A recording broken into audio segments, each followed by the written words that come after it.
제가 10년 전에 미국 컨퍼런스를 하는데 어떻게 한국이 미국에 무기를 수출하려고 이렇게 하느냐. 그게 이제 10년이 지났습니다. 이제 본격적으로 무기 완제품 수출에 상당히 근접했다. 미국 시장에 진출을 했다. 결국은 세계 시장에 통했다는 얘기고 그러면 전 세계에 진출할 수 있다. 이건 이제 일종의 보증수표 같은 그럼으로써 우리가 얻게 되는 K방산의 위상. 물론 지금도 이제 많이 올라가서 저도 헝가리, 캐나다도 갔다 왔는데 다들 K방산 해요. 네, 오늘의 플러스 K방산 전망과 남은 과제에 대해 알아봅니다. 장원준 연구위원 나왔습니다. 어서 오세요. 안녕하세요. 산업연구원 장원준입니다. 네, 반갑습니다.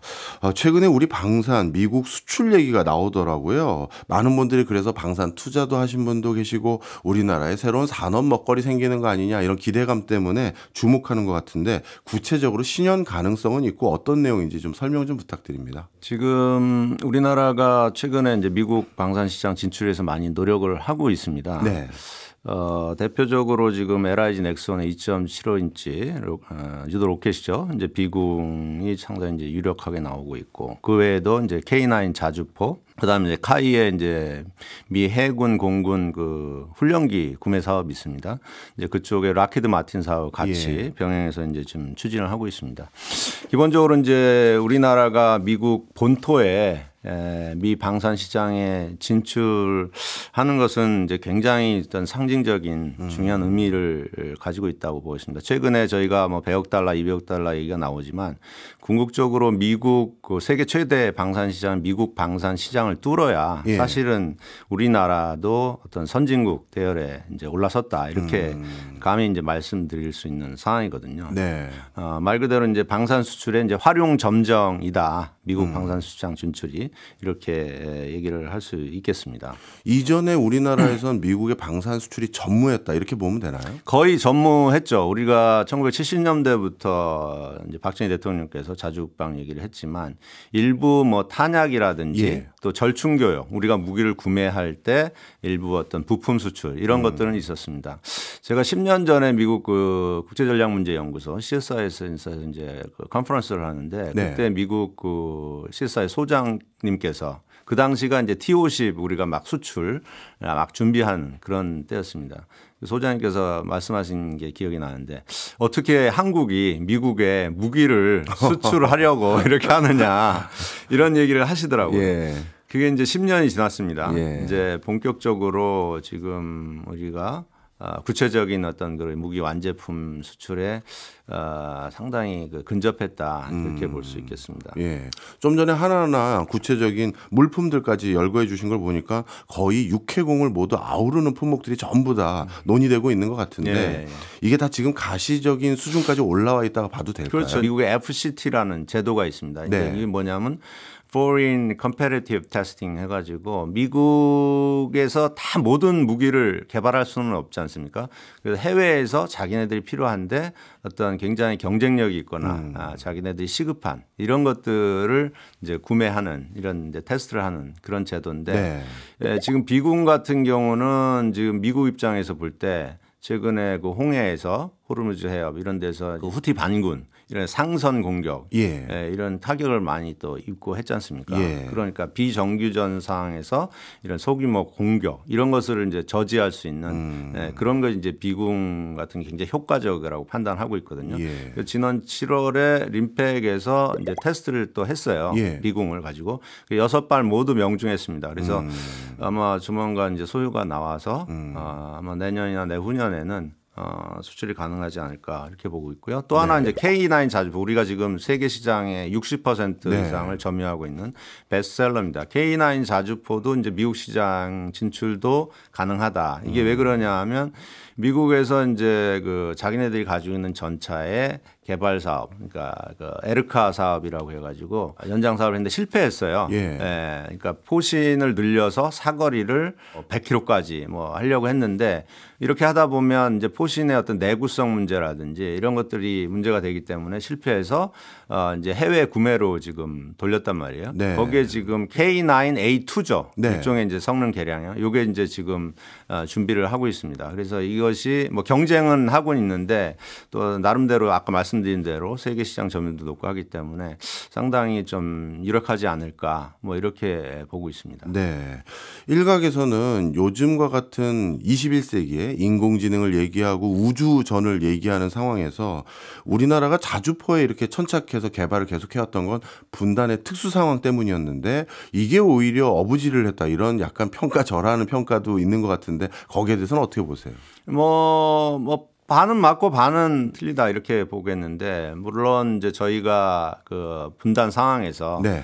어떤 북한의 어떤 여러 가지 역량에 대해서 대응하는 차원에서 우리는 특히 기동 화력 이런 쪽에서 계속 어떤 역량을 강화를 해 올 수밖에 없었지 않습니까? 네. 이제 그런 게 러우 전쟁을 통해서 상대적으로 미국하고 나토는 뭐 첨단 항공이라든지 뭐 어떤 미래 이런 네. 쪽으로 봤지 어떤 이런 지상전에서 장기전에서 필요한 기동 화력, 전차 장갑차 이런 데 소요는 많이 없었어요. 예. 그래서 이제 어떻게 보면 빠른 납기지 않습니까? 네, 요즘은 그렇죠. 또 가성비 있고 그런 차원에서 이제 한국뿐이 없다 그런 쪽은 전차, 장갑차, 뭐 자주포 이런 쪽은 그래서 이제 그런 건 맞지만 사실은 또 그렇다고 해서 저희가 예. 개량을 하고 또 가성비 있게 예. 이렇게 노력을 해왔던 점도 간과할 수 없거든요. 제가 얼마 전에 이제 창원에 가서 그 자주포 공장을 갔는데 네. 거기서도 이제 말씀하시는 게 가격 뭐 40억 내외 선에서 대당 네. 그 가격을 맞추기 위해서 뭐 자동화도 하고 여러 가지 어떤 효율화 노력을 해왔거든요. 네. 이제 그런 것들이 쌓이니까 결국은 이제 가성비도 있게 되고 또 생산 능력도 충분히 확보했으니까 뭐 폴란드라든지 그쪽이 요구하는 딜리버리도 네. 충분하게 되고 그런 것들이 다 아우러져서 네. 이렇게 좀 좋은 결과가 나오지 않나 네. 보고 있습니다. 분단이라는 특수 상황을 오히려 기회로 만든 그런 성과라고 볼 수도 있겠네요. 자, 그런데 우리나라 같은 경우는 뭐 육군력은 설명해 주셨고요. 저는 공군력은 이제 막 엄청난 속도로 따라잡고 있는 것 같은데 제 생각에는 조선 강국으로서 해군력은 좀 우리가 뭔가 역량이 있어 보였거든요.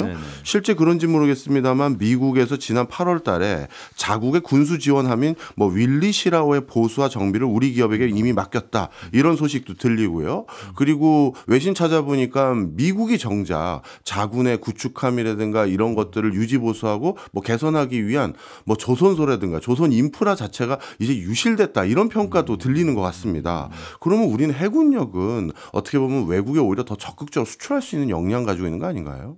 그렇죠. 기본적으로 우리나라는 조선 강국이지 않습니까? 세계적인 조선 강국이고 또 사실은 2010년도쯤에 이제 우리가 방산수를 막 수출할 단계는 네. 함정이 대부분이었어요. 이제 인도네시아의 잠수함 수출서부터. 근데 최근에 이제 주춤했지만 지난달에 이제 그 거제 그 조선소 하나오션을 다녀왔어요. 예. 네, 그래서 윌리 시라호가 입항해서 많은 독자분들은 그 과거에 좀 낡고 허름한 이제 그런 상태를 보셨을 텐데 지금은 완전히 도색 다 해가지고 거의 마무리 단계에 있거든요.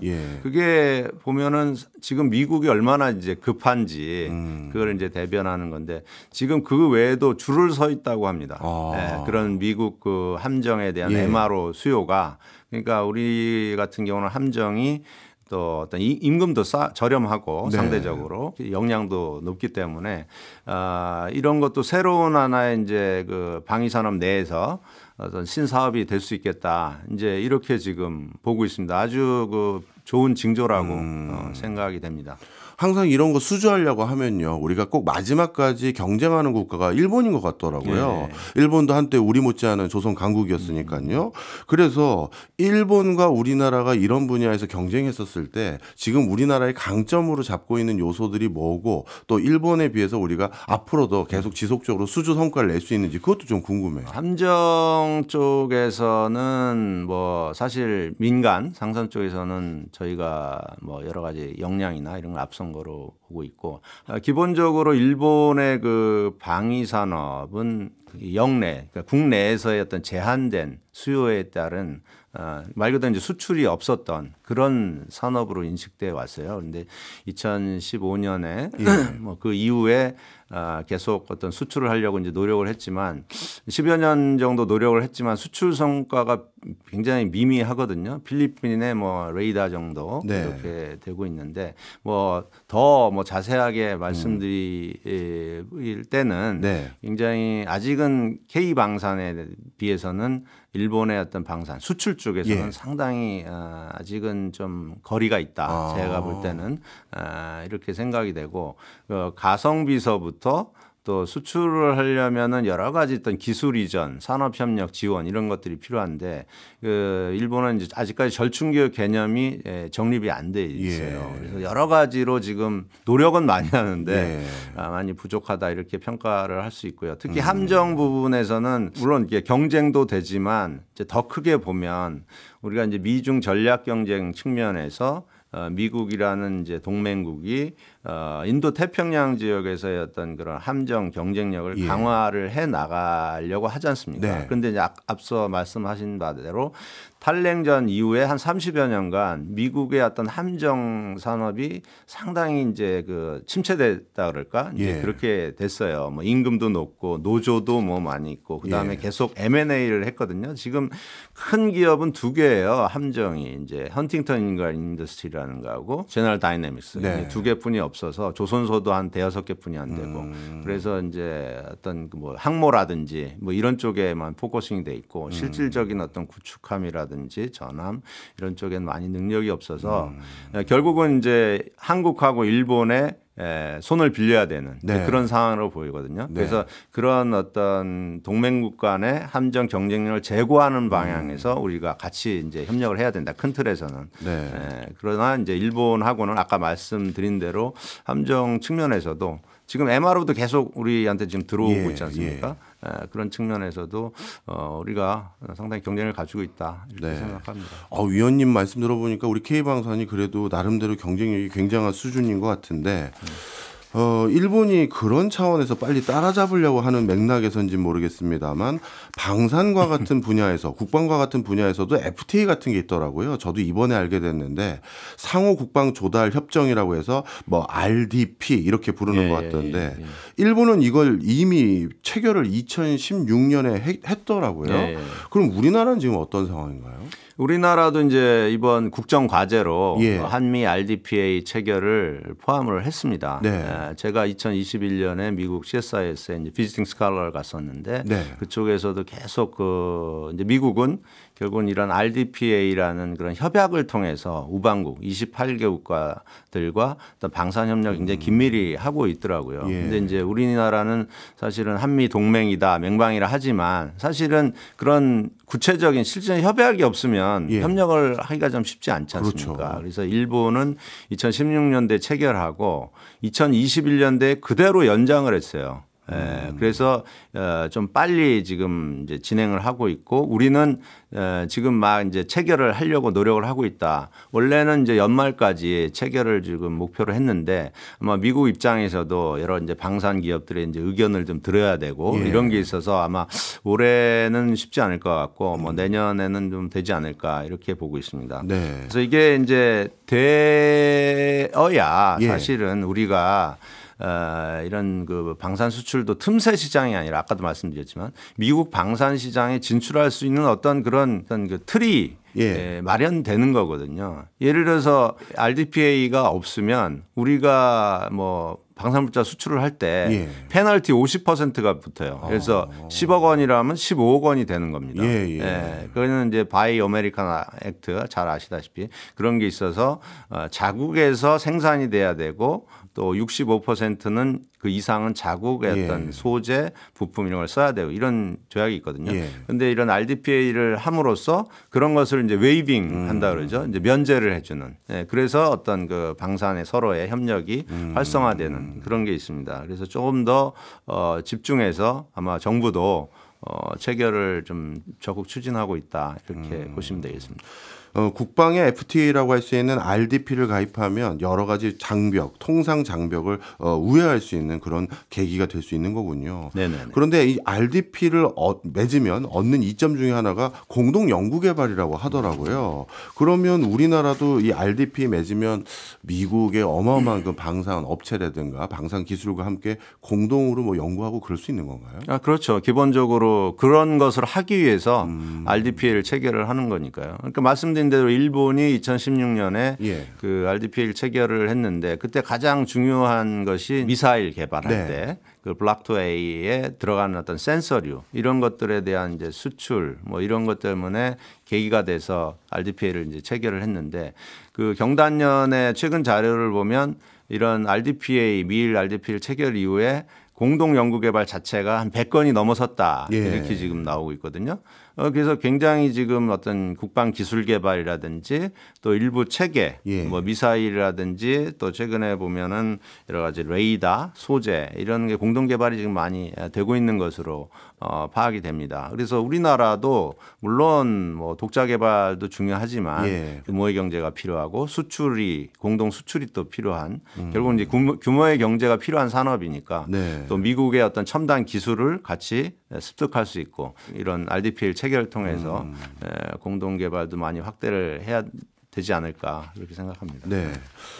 앞서 말씀 주신 걸 정리해 보니까요. 우리나라 국방 관련한 제품과 기술력은 이미 세계적인 수준으로 검증받고 많은 사람들의 선호도를 보이는 것 같고요.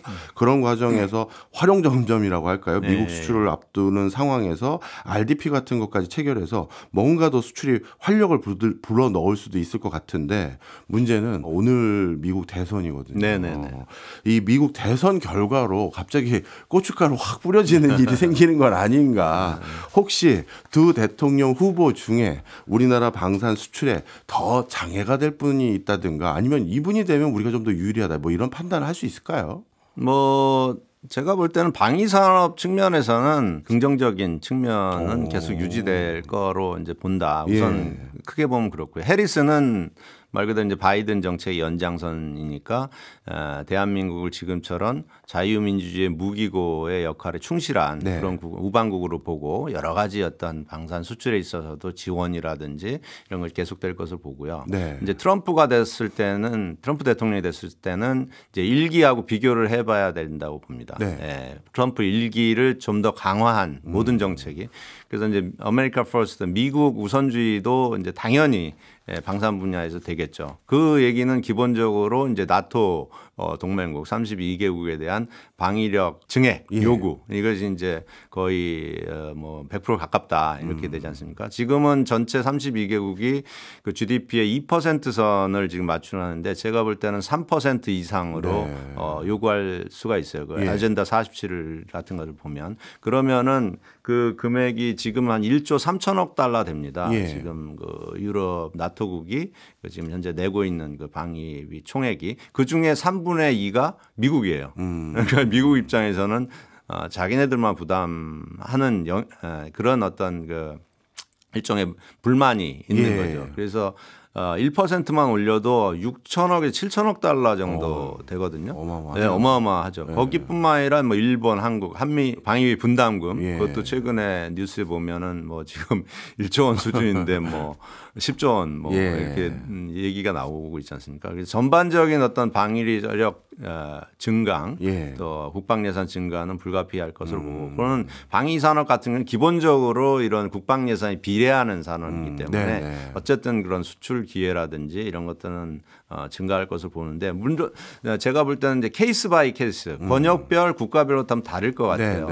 지금 같아서는 이제 바이든 정부에서는 한국 정부가 어떤 그 무기 수출을 할 때 크게 뭐 문제를 제기를 안 한 것으로 알고 있는데 그러나 이제 경쟁이 될 수가 있기 때문에 특히 이제 중동 지역이라든지 무기 체계에 서로 경쟁하는 제품이 서로 이렇게 맞물렸을 때는 아마 여러 가지 또 요구 조건이 나올 수도 있겠다. 이제 그런 점은 유심히 좀 봐야 되지 않을까 싶습니다. 우리나라가 여러 가지 자주 국방을 위해서 개발하고 싶은 무기들이 있지만 암묵적으로 또는 법적으로 미국의 동의 아닌 동의가 있어야 되는 품목들이 꽤 있는 걸로 알고 있습니다.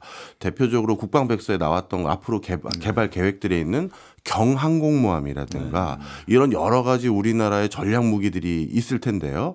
이 미국 대선 후보 두 사람들은 이런 것들에 대해서도 아직 구체적인 의견 이런 건 아직 없는 건가요? 한국이 이런 거를 추가로 더 개발하는데 허용을 해주겠다 아니면 기술 전수까지 해주겠다 이런 분위기는 없습니까? 이제 한 50년 방위산업 역사를 보면 처음에 70년대는 미국의 원조로부터 출발해서 80년대 이후에 이제 기술 이전, 절충 교육 뭐 이런 걸 통해서 뭐 T-50도 개발하고 뭐 전차도 그렇게 하고 그래서 이제 지금 우리가 독자적인 능력을 갖춰왔지 않습니까?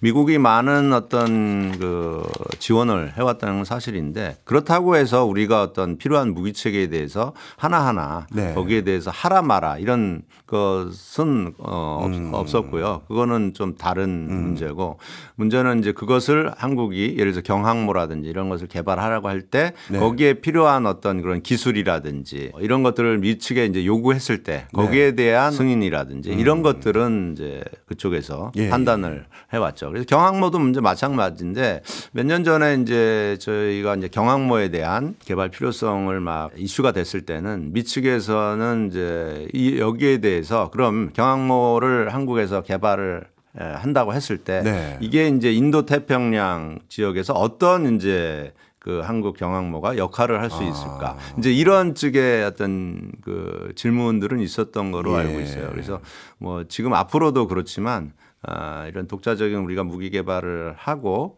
뭐 그런 것들은 또 우리뿐만 아니라 또 좀 더 크게 보면 어떤 우방국과의 어떤 협력 뭐 이런 것까지도 한번 생각을 안 할 수가 없는 그런 상황으로 보시면 되겠습니다. 그렇군요. 우리나라가 어떤 무기 개발을 할 때 미국 입장에서 기술 지원이라든가 여타 지원이 할지 말지를 결정할 때는 전체 큰 그림에서 어떤 역할을 담당하게 될 그런 무기인지 이런 걸 보는 거군요.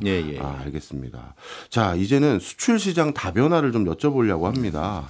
미국 진출 성공한다면 그 자체의 어떤 레코드만 가지고도 우리나라가 방위산업 수출 다변화 크게 더 할 수 있는 건가요? 그렇죠. 우리가 지금 이제 10여 년 정도 방산 수출을 해왔는데 처음에 굉장히 틈새 시장이었어요. 뭐 동남아라든지 중남미 또 뭐 중동의 일부. 그러나 이제 최근에는 폴란드의 러우 전쟁 이후에 이제 계속 전 세계적으로 확대되는 추세지 않습니까? 지금 저희가 산업연구원에서 지금 파악한 바로는 약 30여 개국에 1,200억 달러 이상 지금 수출을 추진하고 있다. 이렇게 나오고 있어요. 그런데 이제 미국 시장은 아까 이제 말씀의 연장선상에서 미국 시장에 진출을 했다. 이것은 결국은 세계 시장에 통했다는 얘기고 그러면 전 세계의 어떤 시장에 진출할 수 있다. 이건 이제 일종의 보증수표 같은 의미가 되지 않겠습니까? 그래서 이런 미국의 방산 시장 진출을 이제 우리가 계속 추진을 하는 것이고 그럼으로써 우리가 얻게 되는 K 방산의 위상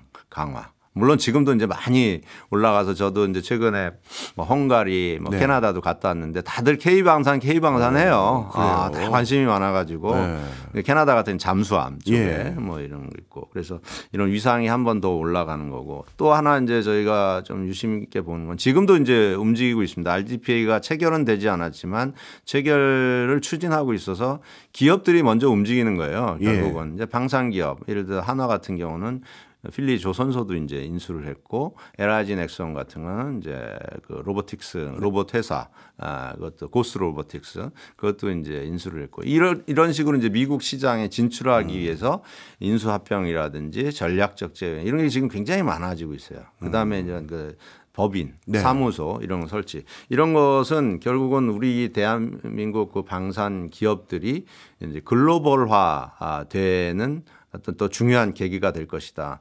대부분의 이제 RDPA 국가들이 그 체결한 이후에 많은 기업들이 미국에 법인을 많이 냈어요. 영국은 BA, 프랑스는 탈레스, MBDA 뭐 이런 이스라엘 같은 거 마찬가지고. 그러니까 우리도 아마 많이 그런 식으로 가면서 미국 시장이 오히려 BA 같은 경우 미국 시장의 매출이 더 크거든요. 영국보다. 이제 그런 식으로도 이제 볼 수 있을 것 같고 그 외에 뭐 여러 가지 이제 동맹 관계가 우선 또 격상이 되겠죠.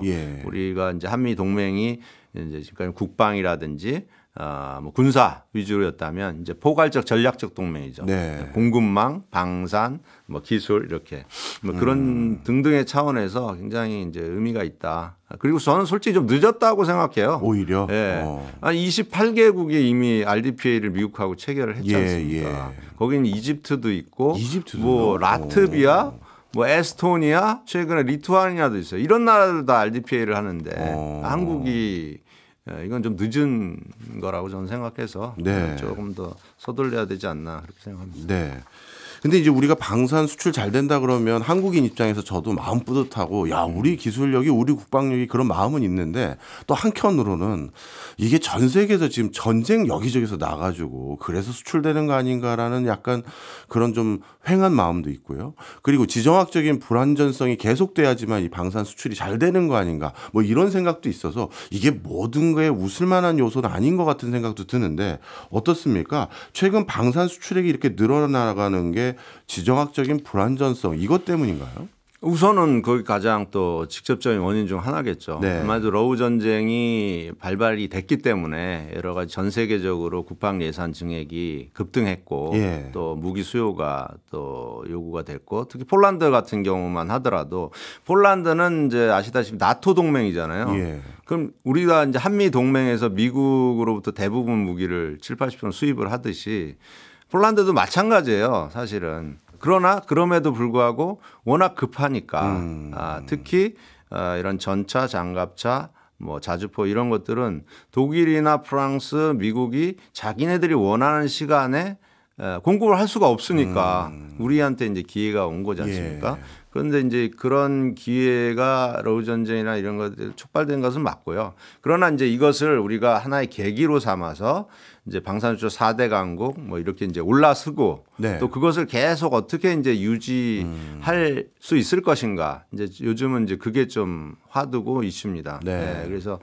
그런 역량을 계속 확보를 해 나가야 되는 것이고 그리고 물론 전쟁이라는 건 일어나면 안 되죠. 예. 네. 그러니까 이 방위산업이라는 것은 결국은 국민의 생명과 재산을 보호하는 이제 국가 안보 산업이지 않습니까? 예. 그러니까 평화를 지키는 산업이지 전쟁을 일으키고자 하는 그런 예. 거는 아니기 때문에 그런 측면에서 우리가 이런 수출을 하면서 어떤 그 규모의 경제 선순환이 되고 우리의 국방력도 증가시켜서 어떤 억제력을 예. 강화하고 또 국제 어떤 자유민주주의 진영 간의 어떤 협력을 공고히 하는 그런 어떤 중요한 산업이다. 이렇게 좀 이해를 해 주셨으면 좋겠습니다. 네.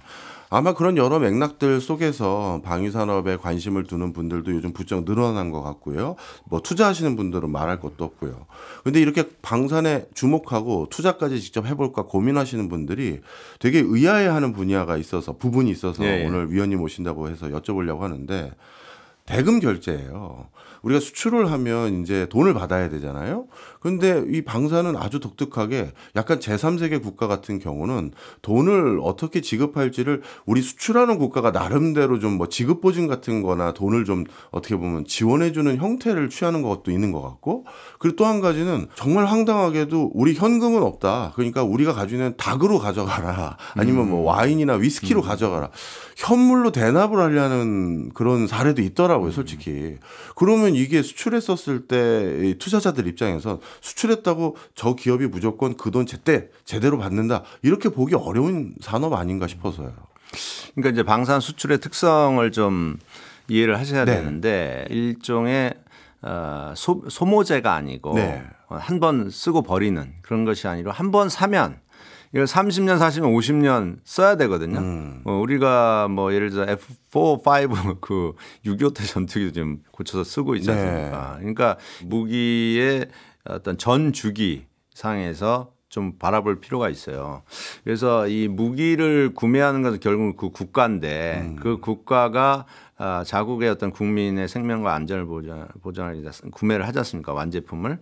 근데 이 완제품뿐만 아니라 플러스 이것을 계속 제대로 운영 유지하기 위한 그런 운영 유지 MRO라고 하는데 그것까지 이제 포함한 30년, 50년의 이제 가치를 생각을 해야 된다는 거죠. 그래서 그냥 완제품은 한 30%로 보고 나머지 뒤에 MRO는 한 60, 70%를 이제 보는. 그래서 예를 들어서 우리가 폴란드의 전차를 뭐 1,000대 팔아서 뭐 500억 달러 하면 2,500억 달러 시장이 이제 있는 거죠. 근데 이제 문제는 국가마다 또 달라요. 돈이 많은 나라들은 우리나라 같은 경우는 현금으로 내고 하지만 대부분이 중후발국들이 많이 있지 않습니까? 근데 그런 나라들은 한 번 일시에 특히 인도네시아 같은 경우도 이제 납부하기는 좀 어렵고 그래서 선진국들은 그것을 이제 캐치를 해서 방산 수출 금융 제도를 많이 발전을 시켜 왔어요.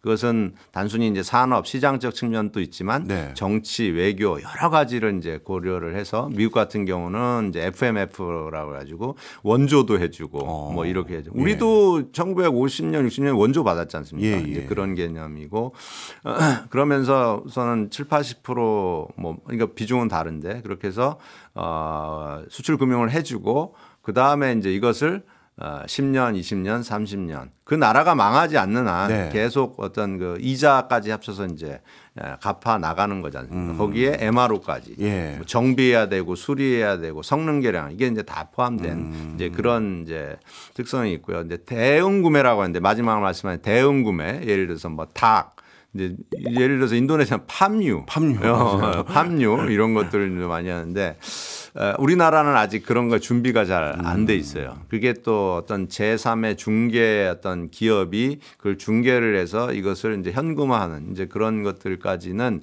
선진국들은 좀 해요. 러시아라든지 뭐 중국이라든지 하지만 아직 우리나라는 그 정도는 좀 수준이 안 돼 있어서 물론 우리도 한 번 더 그걸 좀 더 고민하고 준비할 필요는 있죠.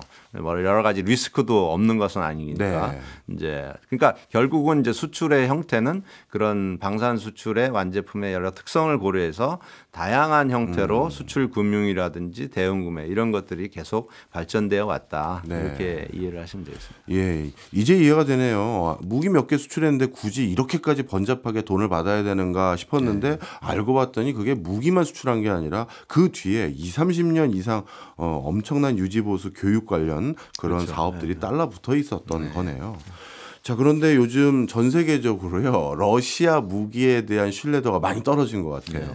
실제 뭐 발사도 잘 안 되고 오발도 많고 엉뚱한데 뚝뚝 떨어지고 그래서 그런지 아프리카 국가라든가 중동 국가들 중에는 러시아산 무기에 대한 의존도가 높았던 국가들이 많은데 이들 국가들이 이제 러시아 말고 K방산으로 눈 돌리는 거 아니냐 이런 소리 있던데 실제 그런 분위기 이어질까요? 맞습니다. 뭐 K방산뿐만 아니라 이제 워낙 제재를 지금 하고 있기 때문에 러우 전쟁 이후에 뭐 경제, 금융, 방산 이런 쪽에 이제 러시아에 대한 제재가 지금 돼 있고 물론 뭐 중국이라든지 북한이라든지 뭐 자체적으로 우회해서 뭐 하고는 있습니다만 그래도 타격이 적지는 않죠. 특히 이제 수출 시장에서는 러시아가 수십 년간 최소한 2위 정도는 유지했는데 이제 최근에 5년 기준으로 프랑스에 뒤졌단 말이에요. 세계 시장 점유율 측면에서. 그리고 앞으로 더 떨어질 것으로 보고 있습니다. 이제 기본적으로 전 세계 무기 뭐 방산 전시회가 나타나면 러시아 없어요. 러시아 전시를 이제 못 하는 거죠. 일부 어떤 그 권위주의 국가에서 일부 하는 것이고 그 다음에 이제 워낙 신뢰도가 많이 떨어졌다. 뭐 자기네들이 자랑하는 K90, 뭐 최신의 SU-57 뭐 이런 건 뚝뚝 떨어지고 불타고 하니까 누가 그걸 좋다고 하겠습니까? 그리고 원래 러시아의 무기는 기본적으로 후속 군수 지원이라는 개념이 사실은 많이 떨어졌어요. 후속 군수 지원이 뭔가요? 후속 군수 지원. 그러니까 뭔가요? 아까 말씀하신 대로 물건 팔고 수리 정비하고 이제 이런 모든 것이 그러니까 요구를 해도 잘 안 해주는 거죠. 그래서 이제 가동률이 떨어지는 거죠. 쉽게 말하면. 그래서 불만이 많았는 데다가 더 지금 이렇게 되니까 절반 이상 53% 가까이 이제 시장 점유율이 떨어지고 그것을 이제 프랑스 그다음에 한국 튀르키예, 뭐 이스라엘 이런 나라들이 계속 이제 하고 있는. 우리나라 같은 경우는 대표적으로 이집트라든지 그다음에 베트남, 비엔남이죠. 베트남 이런 나라들이 또 그 러시아의 주요 국이에요. 인도 여기에 지금 보시면 인도나 이집트 이런 나라들이 러시아의 어떤 무기 계약을 취소하거나 파기한 게 제법 돼요. 그래서 그 수요가 한국을 포함해서 뭐 미국이라든지 프랑스나 이쪽으로 오거든요. 비엔남 같은 경우는 베트남 같은 경우는 이제 K9이라든지 수리연에 관심이 있고 인도는 이미 K9 잡을 샀어요. 근데 추가 이제 거기는 현지 생산을 많이 요구하기 때문에 추가 생산 이런 게 있고 이집트도 지금 우리가 K9 잡 수출했고 지금 FA50 이거 지금 수출하려고 많이 노력하고 그런 게 다 기회로 오고 있다. 이렇게 말씀드릴 수 있습니다. 러시아의 국방산업 위상이 많이 약해졌네요. 그럼에도 불구하고 러시아가 아직까지 전 세계 탑을 유지하는 분야도 있긴 있죠. 그럼요. 아무래도 전 세계 그래도 미국 다음으로 군사 강국이었습니다. 않습니까? 그래서 뭐 자체적으로 또 역량도 가지고 있고 그러니까 모든 국가 역량을 이제 이제 투입을 하는 거지 않습니까? 지금 러시아 같은 경우는 국방 예산도 뭐 전년 대비 30% 이상 증액했고 이제 일종의 뭐 전시 체제죠. 그러면서 유지를 하고 있지만 쉽지는 않다. 예. 이렇게 러시아의 빈틈을 우리 방산업체가 파고들고 있는 과정에서 당연히 라이벌 기업 또는 라이벌 국가들이 견제도 있을 것 같습니다. 혹시 유럽 국가들 우리나라 방산 수출이 유럽으로 가거나 아니면 제3세계 국가로 갔을 때 뭐 견제하는 분위기 이런 건 없나요? 있죠. 기본적으로 다 선의의 경쟁이기 때문에 특히 이제 폴란드에 우리가 대규모 수출을 했지 않습니까? 뭐 규모는 벌써 500억 달러 어마어마한 거거든요. 근데 이제 유럽 주요 국가들, 수출 국가들, 독일, 프랑스 뭐 결국 달갑지는 않겠죠. 그러나 이제 어쩔 수 없는 선택이고 그래서 최근 4월인가요? 올해 4월에 그 유럽에서 이제 EDIS라고 해서 유럽 방산 전략서를 이제 발표를 했어요. 그 내용들 보면 이제 그 내부에서 지금은 이제 한 무기의 80%를 수입한다고 하더라고요. 60%는 미국, 20%는 한국 또 다른 나라. 그래서 이거 안 되겠다. 그래서 우리 그러니까 나토 동맹끼리 서로 공동 개발이라든지 구매라는 걸 확대를 하자. 그래서 현재 한 20% 정도 작업인데 한 50% 늘리자 이렇게 2035년인가요? 까지 하고는 있는데 지금 당장은 뭐 폴란드나 그다음에 슬로바키아 이게 다 우크라이나 국경을 맞대고 있는 나라예요. 루마니아 그런 나라들이 뭐 10년 기다릴 이유는 없지 않습니까? 그래서 결국은 이제 그렇게 정책은 하고 있지만 그런 시급한 나라들 뭐 전차라든지 자주포 이런 나라들은 계속 지금 수요가 되고 있고 뭐 어찌됐건 뭐 선의의 경쟁이니까 우리가 지금 수출이 된다고 해서 뭐 그냥 넋놓고 있으면 안 되지 않습니까? 계속적으로 또 성능 개량하고 그 구매국이 요구하는 그런 맞춤형 뭐 현지 생산도 그렇고 뭐 이런 것들을 해서 경쟁력을 갖추어 나가는 게 중요하다고 봅니다. 국제사회에서 중국의 방산 산업 어떻게 평가하고 있나요? 중국은 이제 한 4, 5년 전까지 굉장히 그 방위산업 위상이 상승했어요. 뭐 잘 아시다시피 국방 예산을 매년 한 7%, 8% 이상 늘려왔고 결국은 이제 미국을 강군몽이라고 하잖아요. 미국을 이제 넘어서겠다. 뭐 2040년, 50년 이제 그런 목표를 가지고 계속 증강해 왔고 아까 말씀드린 대로 인도 태평양 지역에서의 일부 함정 같은 경우는 지금 생산 능력이나 뭐 이런 그러니까 척수죠. 함정 척수 이런 건 지금 미국을 따라잡고 이렇게 있고 또 최근에 AI 뭐 드론도 강국이잖아요. 이게 상업용 DJI나 이런 걸 통해서 굉장히 지금 역량을 강화하고 있다 이렇게 보는데 최근 들어서 수출이 좀 주춤하고 있어요. 중국도. 그 이유는 제가 볼 때는 이제 그 운용 유지, 그러니까 수리, 뭐 정비 이런 것들이 조금 불만이 많다. 뭐 최근에 태국에 잠수함을 수출했는데 우리가 졌어요 그때 졌는데. 거기에 대해서 태국이 지금 뭐 여러 가지 이제 불만도 제기하고 그래서 또 엔진 들어가는 걸 뭐 독일제 쓰느니 뭐 자체 중국 걸 쓰느니 이런 논란도 좀 있었고 뭐 그런 측면에서 좀 글로벌 그 구매국들이 좀 신뢰가 높지 않다. 그래서 최근에 보면 점유율이 좀 떨어지고 있어요. 그래서 중국의 어떤 무기 수출 주요국들은 주로 이제 동남아, 뭐 파키스탄을 포함해서 이런 일부 아프리카 이런 게 좀 국한되어 있거든요. 중남미. 그래서 조금 그런 점은 사실은 저희한테는 또 기회지 않나. 근데 이제 강점은 또 그런 거죠. 정부가 우리 소위 말하는 이제 우리는 방산 수출 금융 뭐 최근에 10조 원 늘리고 했지 않습니까? 거기는 뭐 도저히 그러니까 상상을 초월하는 뭐 30년 무이자, 뭐 30년 초저리, 그다음에 거의 뭐 원조 이런 수준으로 해왔거든요. 그러니까 이제 그런 측면에서는 우리가 좀 더 보완이 좀 필요하다 이렇게 보겠습니다. 네, 진짜 우리 방산 산업 기대해 볼 게 너무 많은 것 같은데 이게 계속 안정감 있고 지속적으로 유지되려면 핵심적인 부품의 국산화 그리고 핵심적인 소재 이런 것들에 대한 조달의 원활성 이런 게 중요할 것 같은데 이런 부분에 대한 숙제도 잘 풀고 있나요? 그렇죠. 이제 그게 지금 굉장히 중요한 이슈예요.